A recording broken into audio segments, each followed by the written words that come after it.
À 7h10, c'est le moment d'ouvrir notre fenêtre sur l'outre-mer avec Sophie Vingada Salon. Tout va bien, Sophie? Oui, très bien. Vous nous amenez en Guyane ce matin à la découverte d'une association qui vient en aide aux animaux sauvages. Oui, j'espère que vous n'aurez pas peur de Pinto et d'Étier. Ce sont Qui sont-ils? deux Ah oui, ça petits dépend. Ça dépend. tatous, voilà, Oh. qu'on voit sur cette photo. Oh, Ils ont ils sont été moches. retrouvés Nathalie. loin. Mais c'est mignon. Non, très ils sont mignons. mignons, ils Ah sont oui. mignons. Et eux, ils ont été retrouvés loin de leur maman. Ils ont été ramenés à une association. Et cette association, SOS Faune Sauvage, son objectif, c'est de rechercher des Regardez espèces si c'est menacées. mignon. Moi, je le Oui, veux pas ils dans sont mon très lit. très mignons. Il n'est pas prévu qu'ils aillent chez vous, Nathalie. N'ayez pas peur. Ah. Non, mais c'est mignon comme ça. Eh oui. En tout cas, ils sont très mignons. Ça, c'est Voilà. une équipe, en Ouais. tout cas, qui s'en occupe de l'association SOS Faune Sauvage.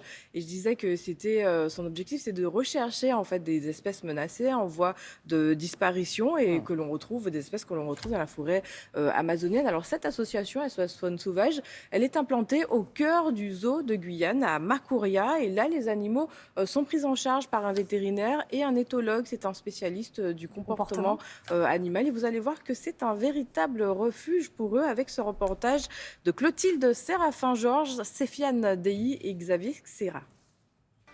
Le parc animalier de Guyane, c'est 12 hectares, 240 animaux, 56 espèces. La moitié de ces pensionnaires est composée de rescapés, inaptes à la vie sauvage. Le zoo leur offre une seconde vie. Ce perroquet n'est pas un pensionnaire du parc. Il est recueilli par l'association SOS Faune Sauvage dans la clinique vétérinaire du zoo. La récupération d'animaux de la faune sauvage, blessés, saisis ou quoi que ce soit, normalement est de la responsabilité gouvernementale. Et c'est à la demande de l'État que nous avons créé cet établissement secondaire. Alors cette association fonctionne sans aucune subvention. C'est intégralement le zoo de Guyane qui fait vivre cette association.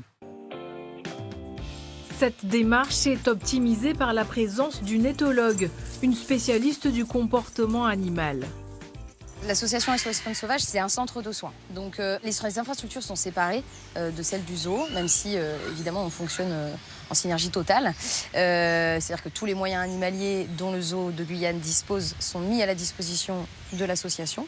C'est vraiment une volonté de participer activement à ce qu'on appelle, nous, dans ce domaine-là, la conservation in situ.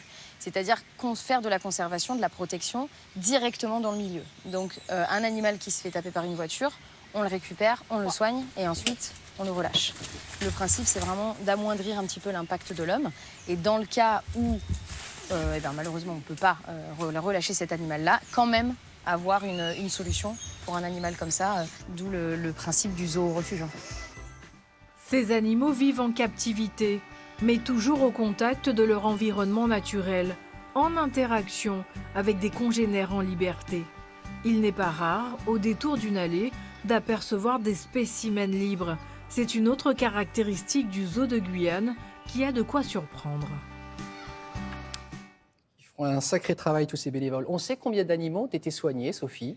Plus de 2000 depuis la création de l'association en Guyane il y a 12 ans et des animaux très rares ont été soignés grâce à cette association, Oh là, notamment c'est- ce petit myrmidon, ce magnifique petit myrmidon qui ressemble. Myrmidon. Il mesure entre... Oui, myrmidon, c'est de la famille des paresseux? fourmiliers. Ah non. Il ressemble oui, voilà, un peu aux au paresseux. Il ressemble aussi à un petit écureuil. Très étrange. Il y a des choses bizarres. Il mange des insectes. Eh bien, Ah, c'est génial. notez qu'SOS Faune Sauvage a aussi soigné un jaguar, un anaconda, des faucons, Wow. des tortues. Et ces animaux, une fois soignés, sont relâchés. D'autres sont orientés vers des centres agréés où ils restent aux zoo de Guyane. Et alors, en quelques mots, cette association, elle intervient aussi en Guadeloupe et en Martinique. Hein. Oui, exactement. Et comme en Guyane, l'association est implantée au cœur du zoo à Bouillante. Et en Guadeloupe, ce sont des espèces non invasives qui sont prises en charge, comme des oiseaux, des iguanes, des chauves-souris. Et cela a été défini par un arrêté.